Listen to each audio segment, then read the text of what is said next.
थांब, स्क्रोल करू नकोस. कदाचित हा संदेश स्वामी आज तुलाच सांगत आहेत.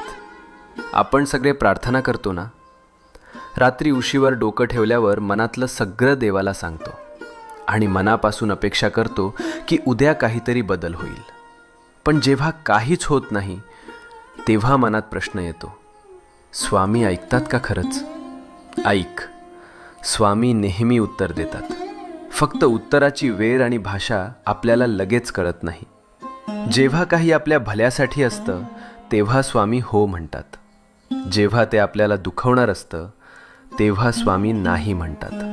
आणि जेव्हा आपल्याला अजून थोडं मजबूत व्हायचं असतं तेव्हा स्वामी शांतपणे म्हणतात, थांब, योग्य वेळी देतो.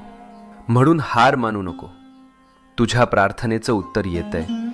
फक्त थोडा विश्वास, थोडा धीर, मनात शांतपणे